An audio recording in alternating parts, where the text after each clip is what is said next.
We enter week 4 of the NFL season, and you know what? No. I can't do this. I need a little bit of juice to get me going tonight. I need a little kick in the pants for an intro, and I think my guest can say the words better than I can. I think. What's up, YouTube world? It's your boy Nytemare 10 once again. What's up, Griff? What's up, YWC football talk? Let's do He this, man. It's he been a is while. back, one of the OGs, first ever big hot take on this show. And we're kicking into high gear. Before we get into any NFL talk, I have a college football question to ask for you. Okay. Because I know you like Coastal. I know you like South Carolina. What's going on with the Cox this year, though? What's going on with the Gamecocks? It seems like, just wanted to ask you Well, about that. yeah, so first thing is when Sellers went down, it just seemed like all hell broke loose after that. I don't know if we might have still lost that game. The offensive line and defensive line are atrocious, honestly. Um, Sellers it's gonna be a miracle to even try to get something out of that.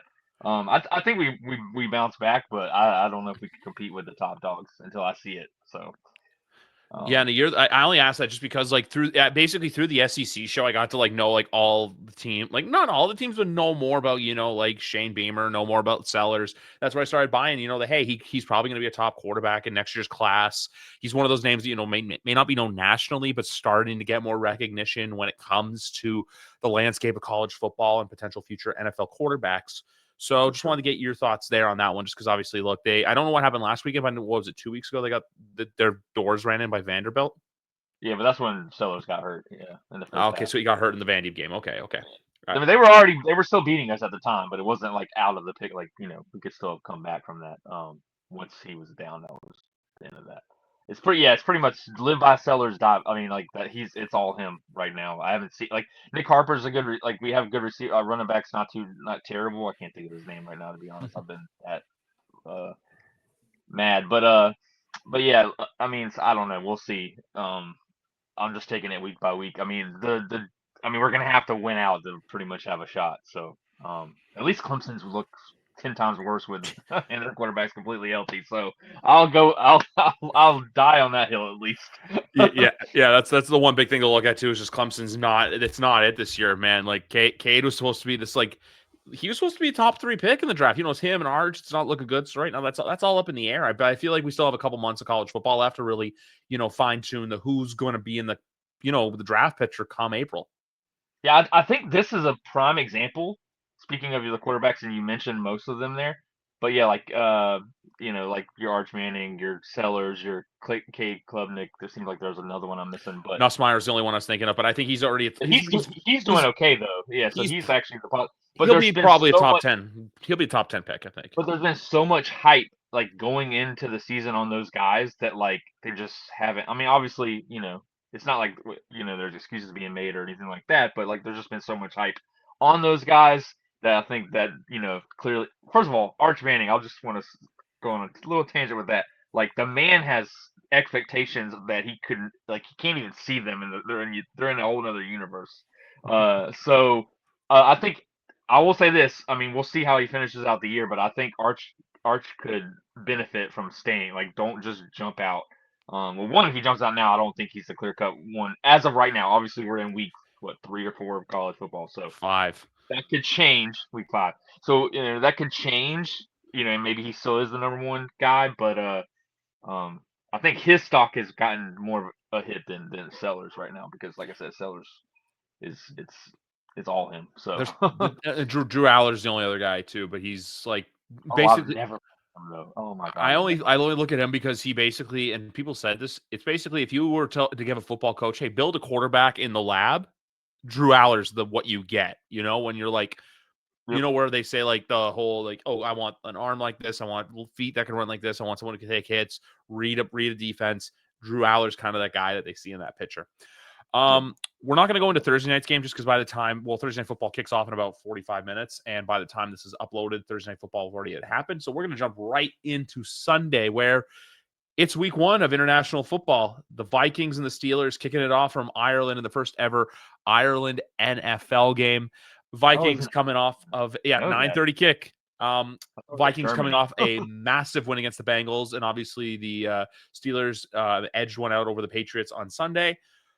But I was going to go Steelers with this one, but I saw a stat before you came on that really intrigued me. The Vikings are undefeated in international games. So I think this is a game the Vikings get. Because what's going to happen, they're going to have a few great games. Carson Wentz is going to look awesome. And then he's just going to fall off a cliff. Because that's what just happens, where they have like those few weeks of like, oh, we could do this. We could do this. It's kind of like that Simpsons episode where Homer jumps the gorge, where it's like, I think I can make it. And then he just slowly descends into just crashing into the gorge. That's what I feel like Carson Wentz's quarterback performance in 2025 is shaping to be like. I actually, I don't fault you for thinking that at all. Yeah. But I think that offense is, and obviously McConnell. O'Connell. I can't think O'Connell. Okay, I can't think. Why can't I think? You're thinking basketball. You're thinking TJ McConnell. Right? Kevin O'Connell, right? That's his name, Kevin O'Connell. Right? Kevin O'Connell's right. Minnesota Vikings, Indiana Pacers, TJ McConnell. Okay, all right, but yeah. So, anyways, what I was saying, like with that system, is kind of similar to San Fran situation with Kyle Shanahan. So I think that I think the biggest thing there is that like I do think they could have long-term success. JJ McCarthy did not look ready, which I mean, granted, it's basically his rookie year.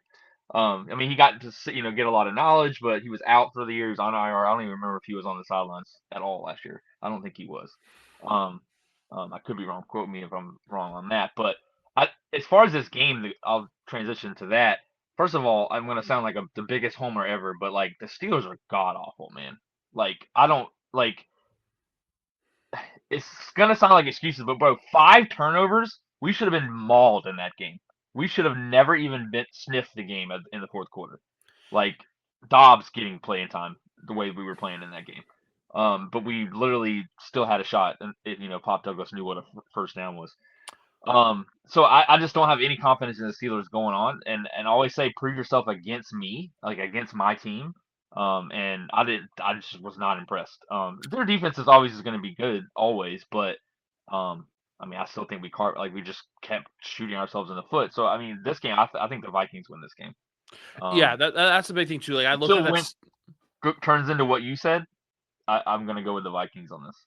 Yeah, like my big thing with that game last week too is just a simple fact that with the Steelers, if you're the Patriots, you do that against a team that's really good, they're going to make you pay and you're going to lose by 20 points. The fact that it was a touchdown game off of 5 turnovers is a massive red flag. And I feel like this week's more or less Pittsburgh getting that wake up of like, oh, I'm not saying they're going to get killed, but I'm just like, you got to go with the hot hand, and Minnesota's the hot hand right now. Obviously, look, week 1 and week 2 were a little rough, but then week 3, they just went belt to ass against the Cincinnati Bengals. They were supposed to beat them, and they just dominated them completely, which that might happen in our next game because you have the 0-3 New Orleans Saints traveling to Buffalo as the Bills are a 15.5-point favorite. I don't know how much of a sports gambler you are. I know you love college football. This is a college football type spread. My question to you is, because I think they will do it, do the Bills cover the number and blow them out, or do the Saints find a way to keep it close? First of all, one thing about the last game, real quick. Right. Addison's back for the Vikings. Yes, he is. That's a big point. So I wanted to make sure to add that. But yeah, so as far as do I think the Bills can cover the spread? I think they can. If this was maybe away, which I mean, Saints home stadium doesn't really matter, but not to opponents at least. So like, it's 15.5 is the spread. 15.5 points. Spread for when you're talking NFL. Like it does happen, but like to bet and rely on that, like I don't think that's like. I probably still wouldn't make the bet, but I do think they cover. The Saints look I mean, Spencer Rattler is what he is, but you can say it. I don't think it's all him though. Like I do think the Saints just in general suck. But they're old and they're not good. That's what it is. They have just a crop of young guys who aren't panning out, and they've got a bunch of old guys who are on the verge of retirement. Despite what people think, and a quarterback can't just do it all. Like when a team legit sucks, like you see it. You see it on all aspects in the quarterback. It doesn't matter how good they are. You put Patrick Mahomes on the Saints, yeah, he probably makes it look a lot better. Like he covers up a lot of the holes. But anyways, Yeah, I think I'll go out on a limb and say the Bills cover this. I would not be surprised if they win by like 14. Because like garbage time, the game's over. It's 21. It's like they're up by 21. And you know this by betting more than anybody. That door's left wide They're up open. 21. They're up 21 points, which is a blowout that they're covering, and then they give up a random touchdown to Chris Olave when they don't care or something, which I'd love in fantasy wise. But yeah, I think the Bills win this pretty handily. And then we go to a basement battle where you have two 0-3 teams and a surprise 0-3 Houston Texans going to play the Tennessee Titans. I believe this game is in. Let me see when. Once the ticker comes back, I'll confirm where this game is, if it's in Houston or Tennessee. But the Texans are a 7.5-point favorite. With all the talk, and for some reason, I've gotten into Titans Twitter. I don't know why, but they hate Brian Callahan. They can't stand him. I don't know why I'm in random fan bases Twitters, but this essentially is a game where if there's two outcomes to this game. The team either fights for their head coach and they keep it close and maybe pull out a win, or the second they get their doors blown off and Friday morning, Brian Callahan's key card doesn't work at the facility anymore. This game is in Houston, by the way, not in Nashville. Those are the two outcomes for this game. But I have a rule with divisional games. I'm going to take the Titans on the points, but I take the Texans to win the game because I do think the Texans are the better team. But it wouldn't shock me to see Tennessee win this game. Like I say, there's a lot more on the line in this game than just, the players playing for pride. You're essentially playing for your coach's job, because I think if they get whooped in this game and they show no fight, there will be new jobs to have in Tennessee Monday morning. Wow, you think they would get rid of Callahan that fast? I just think when, you're rearranging stuff, they're changing play calling, they're, hey, I believe the quarterback coach is taking over play calling in Tennessee. There's just so many red flag signs from a football team so early on in the year. When you also have at quarterback the number 1 overall pick, who's doing everything in his power that he can to, make chicken salad out of, what? Chicken. Yeah. He's making chicken salad out of chicken shit.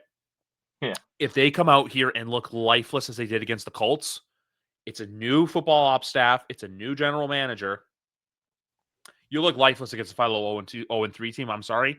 I think that might lead to grounds for dismissal. It's kind of like, how last week everyone was saying if the Dolphins got their doors blown off, because obviously the Dolphins lose to the Colts, Patriots go in there and take care of business. If they had lost bad to Buffalo last week, I think the same thing could have happened to McDaniel, because that was a rumor swirling. Everyone's saying this right now. I'm not saying it's going to happen. I'm just saying this is when you have results of this nature. Look at an example. Is this his first year? It's his second year, but even look going to college football. Look at Mike Gundy. They lose to Tulsa for the first time in 60 years, and I say in almost 70 years, and he's shown the door. So it's the same sort of logic where it's, hey, this is a results-based business. If you're not providing the results, he's also only won 3. He's 3-17 in his NFL career. 3-17 as a head coach. For some reason, I was thinking this is his first year. So yeah, I actually agree with your assessment. No. That's only why I'm doing it. If it was his first year, he gets a pass. Yeah. No, if they start 0-4 and they look lifeless, there's a good chance he's fired Monday. He's Sunday night. It's just you're right, and it's your second year. You don't want to ruin the rookie quarterback. Like you got to make it. That's why I feel like Gerard Mayo didn't get a leash. Like he didn't have the leash was cut. It's like you can't risk. If there's more to that than others. Well, there is, right? That's a whole nother story. But yeah. But anyways, the Texans, to talk about them, like they don't look good at all. Like their offense just does not, like, I think someone said that they have like a new offense. I don't know. I can't remember if they have a new offensive coordinator or not, but like you want to know what happened with them? They had a guy named Bobby Slowick. It fell all in his lap. The fans got pissed and outraged, and they blamed Slowick for everything. So they fired him. They brought in someone else. There's eventually a part 2 where there is a bad locker room culture in Houston, almost where it's like the head coach is not coaching that well, to where you almost start to think, I'm not saying Houston's coach will get fired after this. No, I think DeVito Ryan's has some leeway. But if they have a really bad year this year, and especially to a Stroud going into a contract year, and only one good receiver, Nico Collins, that's dependable and, can stay healthy, there might be questions to be asked about that too. But like, for all these reasons being said, Houston is the better team. So I do think they win, but it's kept close. I would avoid this game for survival. Honestly, I would, if you're going survival, I would definitely avoid that. Mine is next. I think the Texans win, but I can see them not covering, which I think it was 7.5 if I looked at it right. I have a big rat introduced me to a rule years ago that I follow, that when a divisional game is higher than 7 points, you always go the underdog. You always go the underdog because these teams know each other. Smart. Yeah, that's smart. Next game, though, is my... let's before we get to the next game, which is my survival game, is there any other thoughts you want to add on to this one, or are we in the same boat where it's like, hey, Titans cover, but Texans win?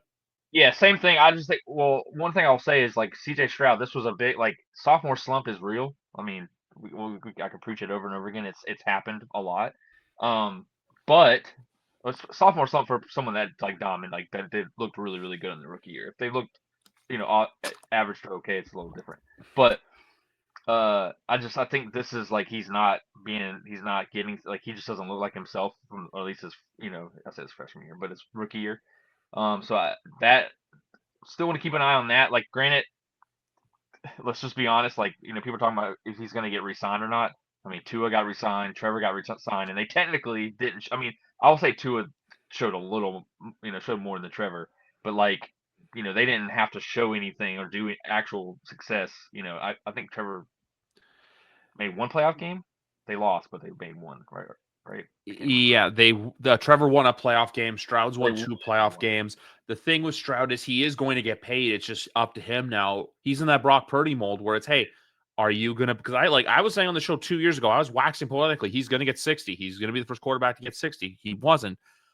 But now it's, hey, are you a $60 million quarterback? Are you a 30, 40, $50 million quarterback? It's that real like axis that you got to try to, he wants to try to bend it in his favor to get as much money from the Texans that he can. And really it's up to him. And when you're 0-3, they're not going to want to pay you. They can still pick up the 5th year option though. That's the other thing to note with Stroud. They can, yep. And Yeah. I would probably do that for sure. Coming up next is my survival game of the week. This team had some big blooming onions on them Monday night when the Detroit Lions went to Baltimore and took care of the Ravens. Detroit is now hosting the Cleveland Browns this week. I'm going this game for survival. Look, Browns messed Cleveland. up a lot of people's survival last week. Not mine. I took Buffalo on Thursday. The reason why I'm going Detroit for survival is simple.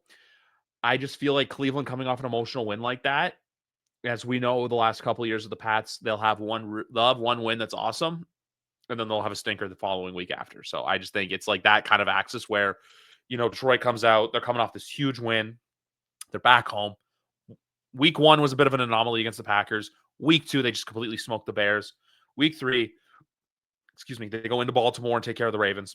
Week 4, Cleveland at home. The number is 9.5, which I do think they can cover because Detroit has always been inviting, where it's like, I think it was last year they played Tennessee and Jacksonville back to back, and I think one game was like 52-6. I'm not saying this game's going to get that out of hand, but this game can definitely get out of hand quickly, especially if the Detroit defense can do what they do against the Cleveland offense. The big question for me is just how does that Detroit offensive line match up against Myles Garrett and the Cleveland defensive line?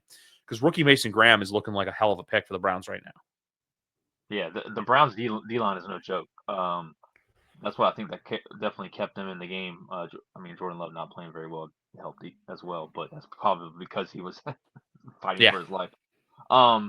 Yeah, I think one thing I will say about the Lions is last week they finally looked like the Lions. I say the Lions of old, but the Lions of last year, like The the lines first we've 2 come weeks. to know. Like, yeah. So people were starting to wonder, even though they were 1-1, like, okay, no Ben Johnson, is this, no Aaron Glenn, is this going to be, obviously there's going to be, I think there's going to be a process, and I always say, even Bill himself said it, like these first couple weeks are like an extension of the preseason. There's like you can't overreact to things that you see.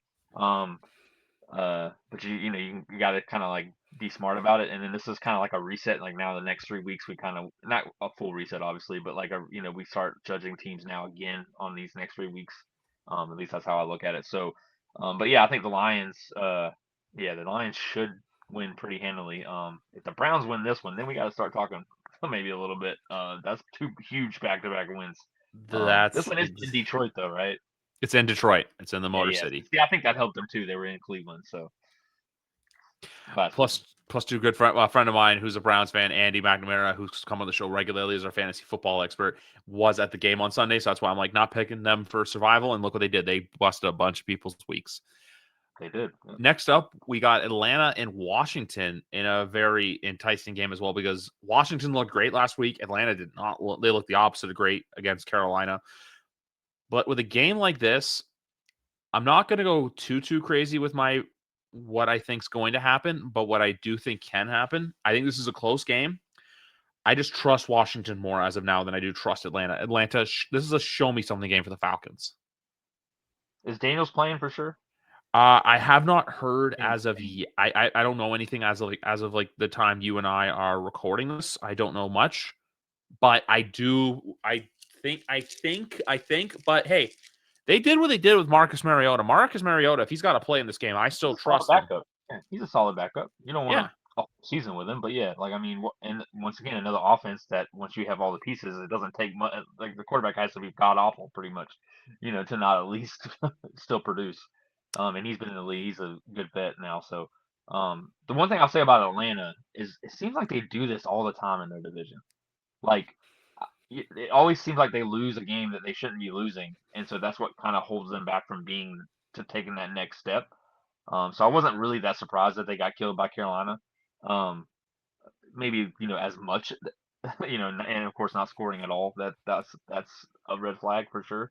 Um, I still don't think the Falcons win this game, regardless of Mariota or Daniels. I still think Washington pulls it out, but I think it can be a little closer because people are obviously last week, but sometimes you gotta have to. You don't forget everything, but you gotta kind of keep every week in a bubble, certain aspects because the NFL is changes from week to week. So I think Atlanta will play this closer than people expect because they got blown out last week by that's division opponent. Don't yeah, forget that. that's it too. But hey, getting blown out by it's not the fact that they got blown out by a divisional opponent. Sorry, I just dropped something. It's not the fact that they You're got blown out by a divisional opponent. It's the fact that they got blown out by a divisional opponent that's essentially been the laughing stock of your division for about the last 5 years. Like, and that's not a slight on Carolina. It's just, hey, between ownership and some of the decision making that's gone on there with the Matt Rule stuff, et cetera, that's where it kind of like is, oh, yeah, if I'm them, it's like you got to get your collective SHIT together if you're the Atlanta Falcons sooner than later, because they did fire a receivers coach. Fun name of the past, TJ Yates went from pass game coordinator to receivers coach, but someone compared it to basically shuffling deck chairs on the Titanic, where I think with Atlanta, if they don't get their season turned around quickly and they don't make the playoffs this year, there's going to be change in Atlanta. There will be a new head coach. There will be a new general manager. It's give it time, and that's what will happen. for sure. Tampa Bay versus Philadelphia. Ooh, big game. Big game. I'm going to go on a limb here. They found ways to win the last 3 weeks in a row. They're at home. The Buccaneers know how to stop the tush push. Give me the Buccaneers. I think this is a game the Buccaneers really show the NFL world that, hey, we are this team to be reckoned with. We are this team that you can buy into and believe. We are this team that, it's the reason why, as Griff said, dark horse Super Bowl contender team. Like, they have all the pieces. Plus, two, how can you, and even though they are without Mike Evans, Emeka Ibuka's a dog, and they should be getting Chris Godwin back either this week or next week as well. So good. He's so good. Yeah. I agree with everything you're saying. I'm gonna just play a little devil's advocate on the other side of the things in the sense of I told a Bucks fan that I know that obviously you never want to find a negative of 3 straight game-winning drives, right? Like there shouldn't be a negative to it, but there is a negative in the sense of you're having to win in your last drive of every game. So I'm going to pin it towards the negative this time and say that's going to come back to bite them at some point, and I think it's this week against the Eagles. But it's Eagles did not look great last week either, so there's definitely some things to say about both of these teams. But I think Eagles win. I do think this game's going to be close. No Mike Evans should hurt a little bit, but the offensive line for the Bucks is not good right now. It's injured. It's very hurt. It's very hurt. Cody Mauch, the man with $1 million smile, is done for the year. Worth out still, I believe. Wirfs, I think, is still out. Luke Gedeke as well. Like I said, to Mike Evans, Bucky Irving's got to get going, but I'm just going with Tampa on a limb here for Tampa to kind of show the world that, because also you have to remember too, Philadelphia is just not done it the pretty way. So that's the thing. Whoever wins this game is not going to be pretty. But I think if Tampa can cover that 3.5 number, sky's the limit for them. I think if they can look gracious in defeat, it'll go a long way. 1-2 versus 1-2 as two teams, one you love and one team in a region you live in, go head to head as the Carolina Panthers come to Foxborough to take on the Patriots. If you are the New England Patriots, I'm not saying this is a must-win game, but you can't just, you can't make the same mistakes as last week. I've been seeing some Panther fans too, where they think hey, they can get a good win here. The spread of 5.5 does scare me just because, a 5.5 point spread can really, grind some gears in a 5.5 point spread, especially these two teams. I do like New England to win outright.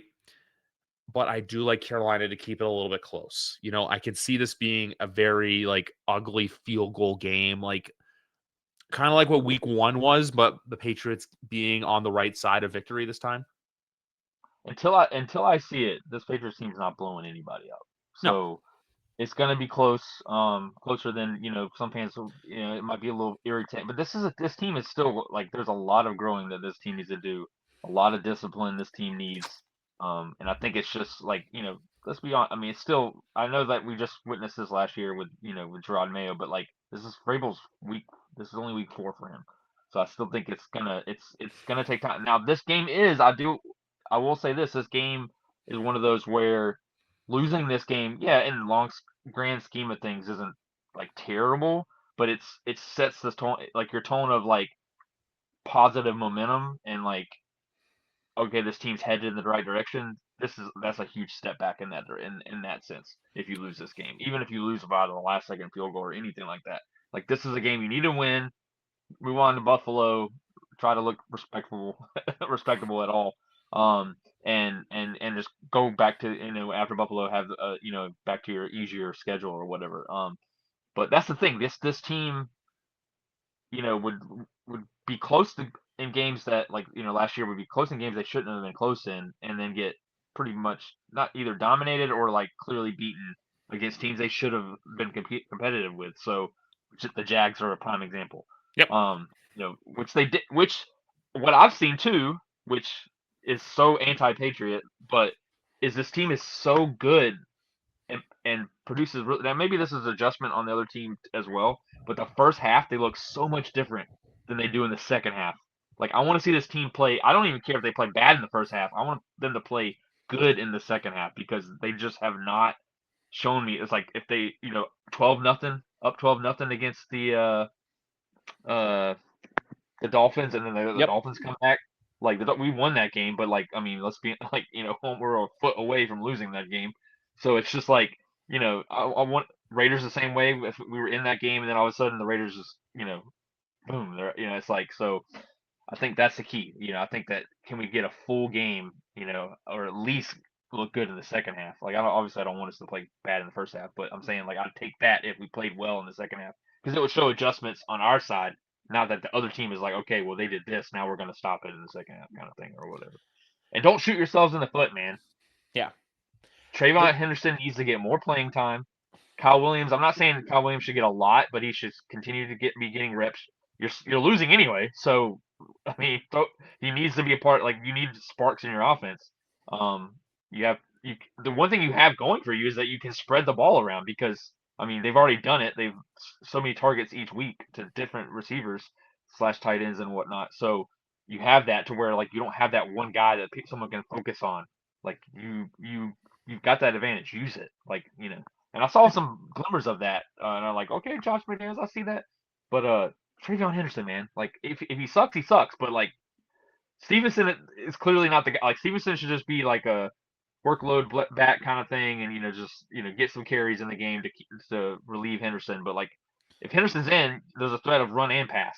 Like obviously Stevenson's been wide open in passes because they're probably just letting him get like they're not worried about that if that's going to beat us, and it has beaten people on the plays a couple plays, but the teams if you have Henderson in there, I think you could really spice up the offense a little bit.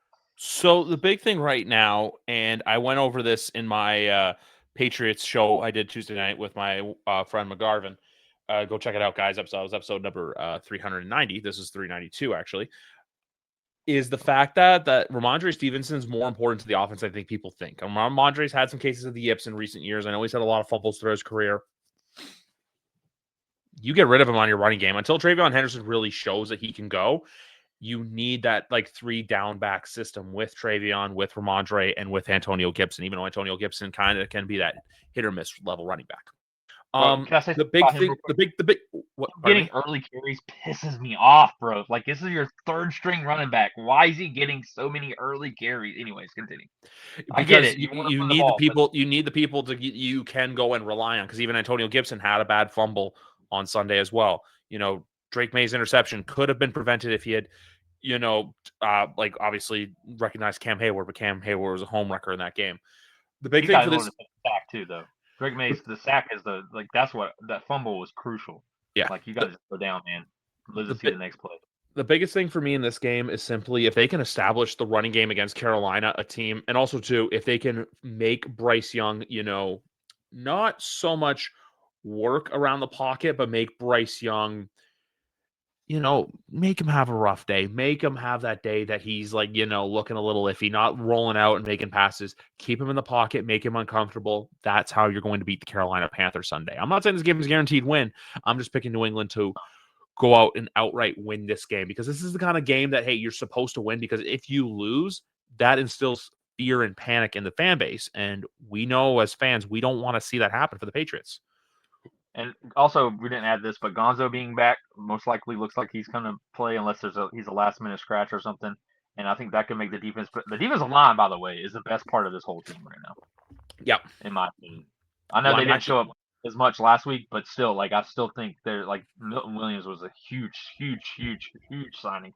Like that, I know people have their worries because we think we overpaid him, but that money's counting good. And Landry, even though he's had some issues, just the tackling, bro. Just learn how to They need to get pressure offset the pass rush. They just can't offset the blitz. You can't just blitz and expect pressure every time. You got to work up the middle. You got to do your thing. You got to just learn. Hey, send 2 to 3 man packages. If you keep sending 4, 5, and 6, that's where it can kind of bite you, especially too with the linebacking core being as iffy and up and down as it is with guys like Christian Ellis, Jack Gibbons, and Robert Spillane being okay. It is the Dart experience. It is going to be a full-on darty party, if you will, Sunday afternoon with Anakin Skywalker making his NFL debut for the New York Giants. Hey, Jackson, here's your first ever NFL game. Here's a potent Chargers defense that you get to play with.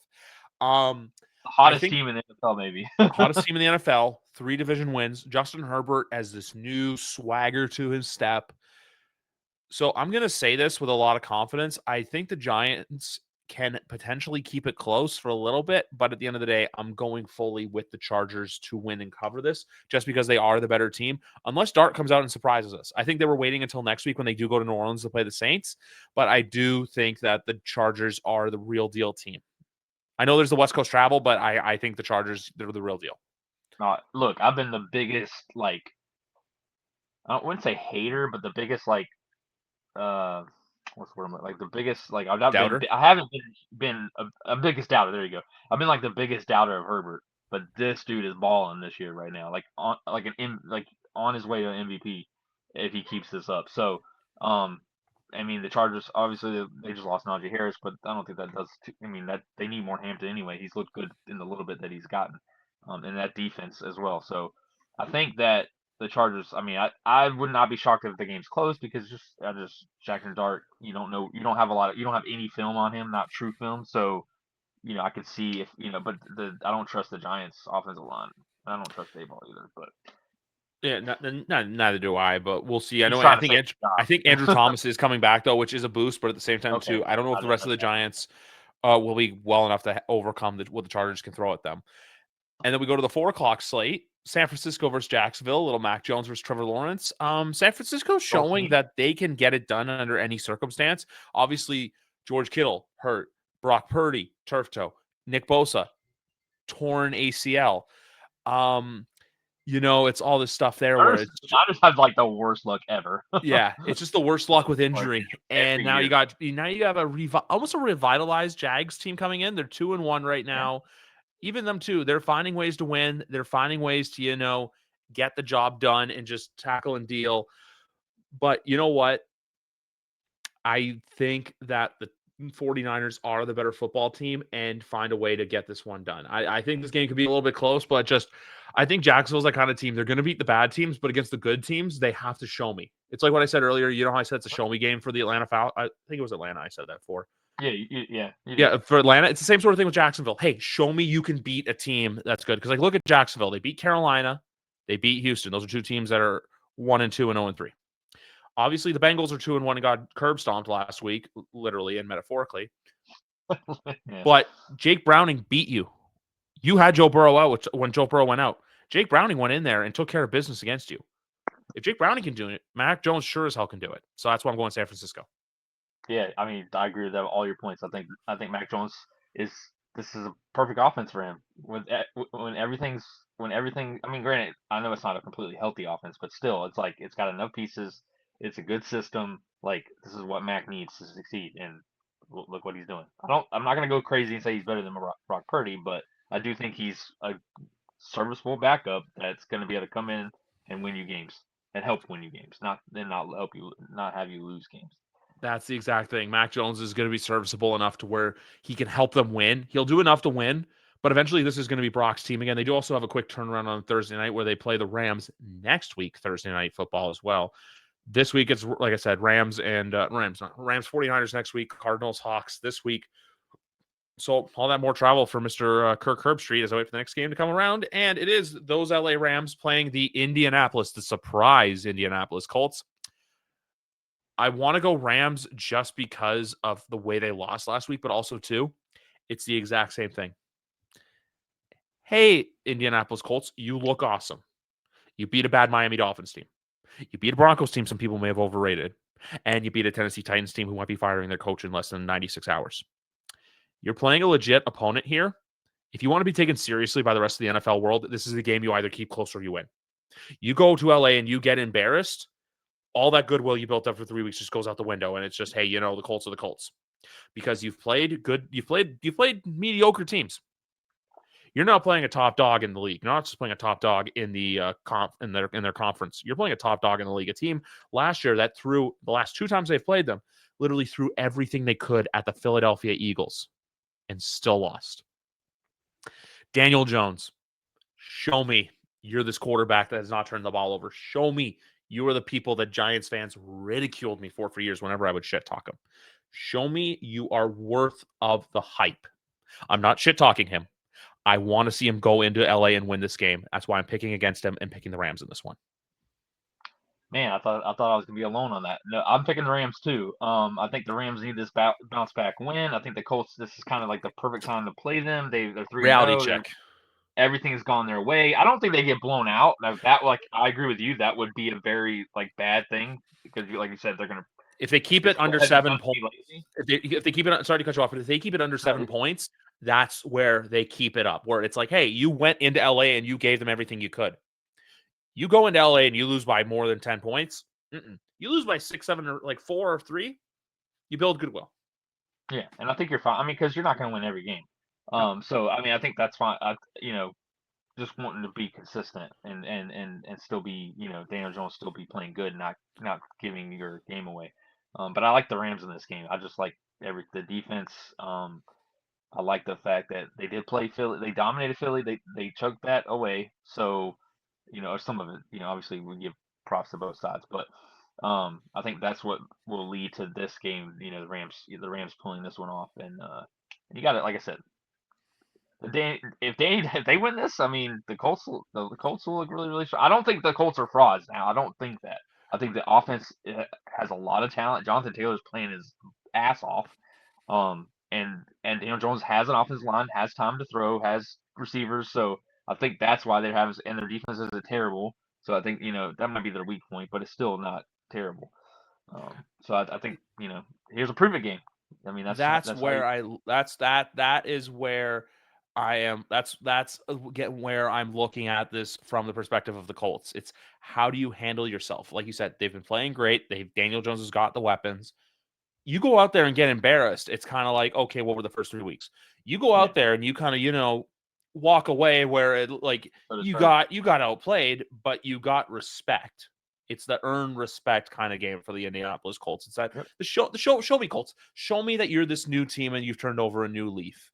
And then we go to Las Vegas where the Raiders are playing the Bears.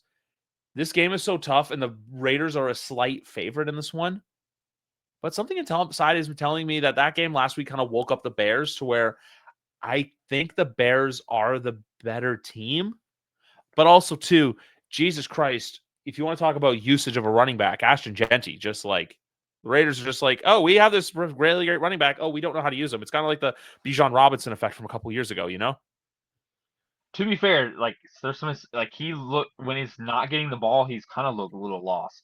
Like there's some plays where you're not playing on a blue field anymore, kid. But to be honest, rookie running backs and blocking is never never good. And I don't know enough about. I mean, I watched Indy in college, but I don't remember if he was like a great blocker or not. But like Henderson was known for being. But yeah, I mean, you need to feed him the. I mean, I agree with your statement still, regardless of what I said.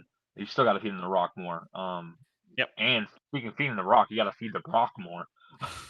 It doesn't seem like I love my boy Jacoby Myers, and Tucker had an amazing game, but the fact that fantasy owners, first of all, this is why I don't draft a tight end that early.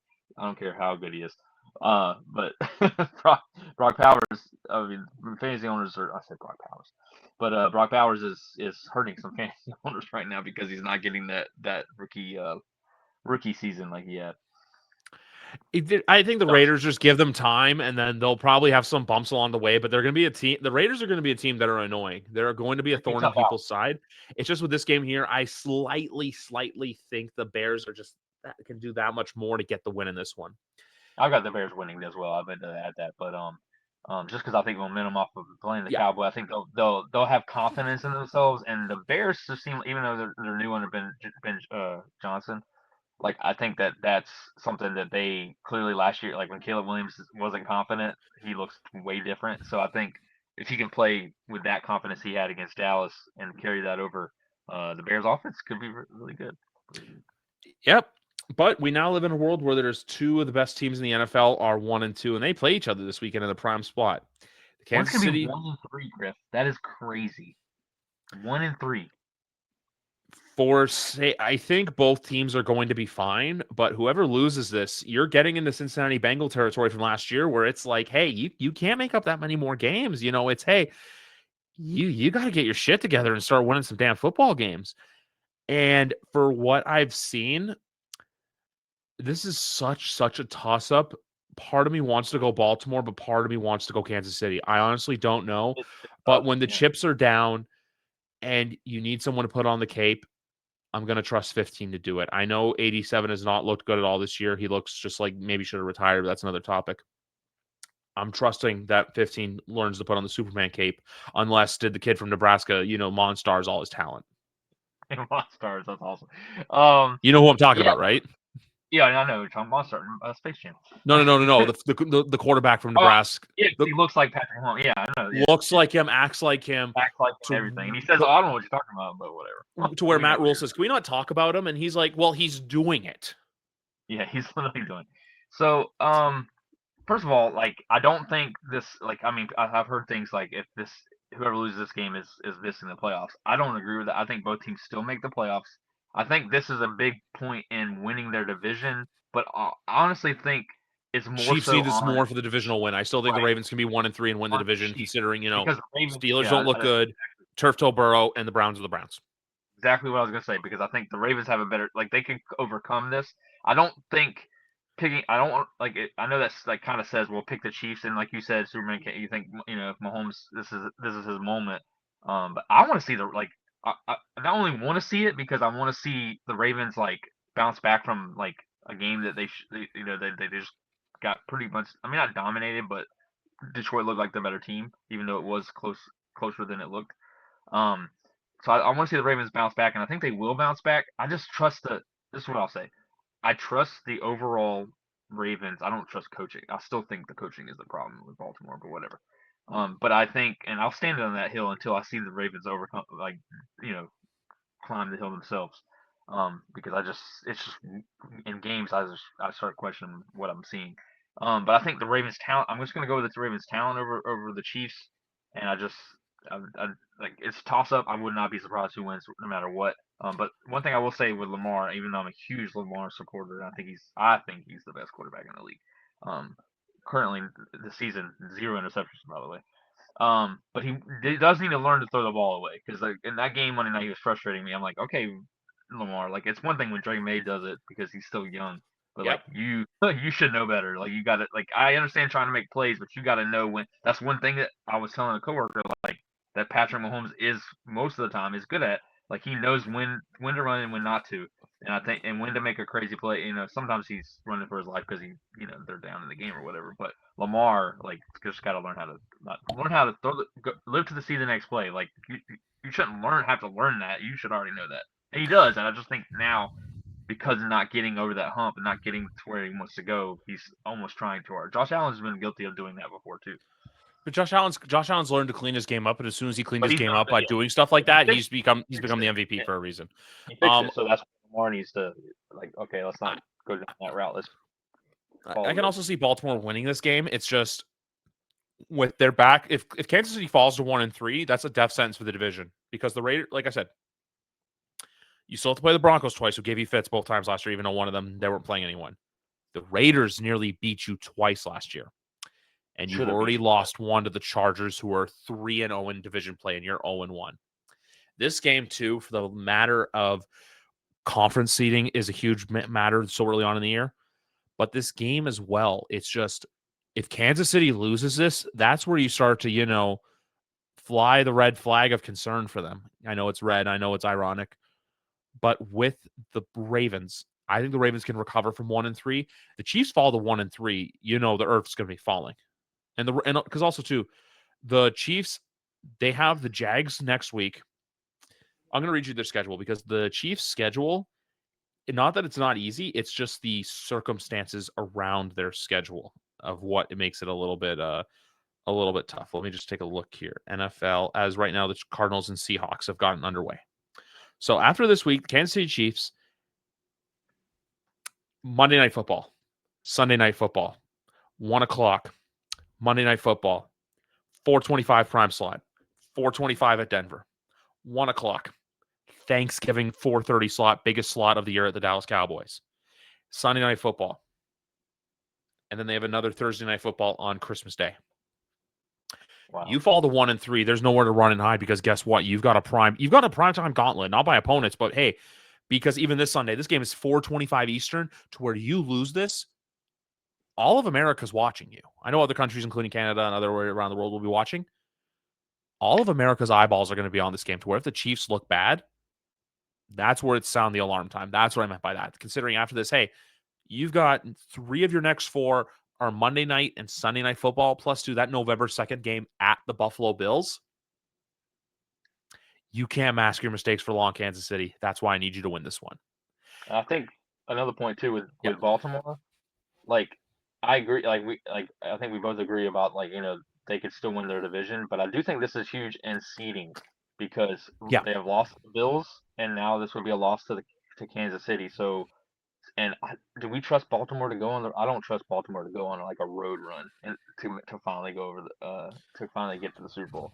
I don't trust them to Lamar. go on a home run. 2020, when you called it out with Tennessee, Yeah, and then 2 years ago, Kansas City went in there and took care of them. yeah. So it's like that's why seeding might for Baltimore not even matter to that point, but it's still like when you go in as a lower seed, it's. Sunday Night Football, it's the ultimate revenge game a month after he was traded from the Dallas Cowboys. Micah Parsons is back in Dallas to take on the Cowboys. They're pissed off. They're enraged. This is going to be such a long night for the Dallas Cowboys. Green Bay, this is not a get right game. This is to show the world, hey, last week was a mistake. We played with our food. We got Sunday Night Football. We're the Packers. And here's the thing with this game, too. If Micah Parsons goes off, Jerry Jones looks like the biggest dumbass ever. They're gonna show him like a million times. Yep. It's just going to be him a million times. And I think that's what's going to happen. I think the Packers, in every state of mind, we see the Packers team we saw against Washington and Detroit, not the Packers team we saw against the Browns. I do think I will say I do think this game is gonna. I just think that this game is gonna be like because of what Dallas is coming off of, um, and same thing with Green Bay coming. I think this is gonna be a more competitive game than people think. I do like Green Bay. I think Green Bay bounces back with this. Um, but then we can start turning like we started so high on Green Bay. What if Dallas beats them? Like then we start turning the other way. Like it's just that's what I said. I love that about the NFL season is like you can't judge. You can't be like, oh, the Packers are going to the Super Bowl because you don't know then they lose to the Browns and then you're like, well, now they're gonna not miss the playoff. It's like it's just crazy how it works. But I do think the Packers win. So but if they lost, that's going to be the spotlight will definitely be on them. Sunday Night Football. Obviously, more people than I'd like to admit watch when Dallas plays. So it'd be a big eye opener for people. That's exactly it. But I It's a would love to bit. see Mike like 10 sacks. Like that's what I actually want to happen. But It's a huge chance for the Dallas Cowboys to shut a lot of people up, but I'm not going for that. You want the theater of the Dallas Cowboys and Jerry Jones just going and running his mouth. Which, by the we'll way, I see don't know if Atlanta. you've seen it, but great Netflix documentary. I'm like halfway through it already. Oh, I heard about that. I heard that was good. Yeah. Yeah, it's very interesting because they get other people's perspectives outside of the organization. And then Monday Night Football, we have a disgusting 2-for-1 where we have the New York Jets going down to play the Miami Dolphins and the Cincinnati Jake Browning Bengals playing the Bo Nix led Broncos. Terrible lineup. I'm going to sound like a goofball. I'm going New York because I just trust what they've done more. They've been in better games. They took the Buccaneers and the Steelers to the brink. What have the Dolphins done? Okay, you played cute. You kept it close against Buffalo. You got your doors blown off by Indianapolis. And you let New England come in and take care of business, something New England rarely does in Miami. Until I see something else, I'm going to the Jets in that one. And then the other game, I'm going to the Broncos. I think it's a get-right game for the Broncos.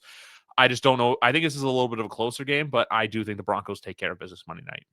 I think if what you said happens, I think this is it. Mike McDaniel might get fired. Monday Night Football, lose to the Jets. Like, I'm gonna pick Miami. I don't know why I still have like a little. I say hope, but I still have a little bit of faith in them to get it done. But the Jets have just found. I mean, they've been in games like you said. Like they just find weird ways to lose at the end. Yep. They should have easily beat the Steelers. They should have beat the Bucks. So it's like, um, the only game they didn't. I mean, they weren't in the Bills game, of course, but they could easily have been 2-1 instead of 1-2. So, or 0-3, sorry. It's like you said, that's the thing. Like they have the chances to play well against. They've had the chances. I'm not picking Miami until they give me a reason to pick them. And right now they're 0-3 and looking terrible. The Jets, meanwhile, look halfway. The Jets like halfway competent, even though Danny has zero faith in them. And then for the other game, I'm not betting on Jake Browning until Jake Browning shows me something. It's the exact same logic. The Denver defense is they're gonna finally feed. They haven't fed this year, but this is when they're gonna feed. Chase Brown hasn't either, so yeah, I can see that. This could be a big Chase Brown game. Can't run the ball when your line sucks. I also think this could be a big Garrett Wilson game for the Jets. It could. Yeah, I agree. I agree too. Phil, my man, it has been so much fun getting to chum it up with you once again here on YWC Football Talk as we make that great road to episode number 400. We have so much more to go. 3 more episodes coming next week.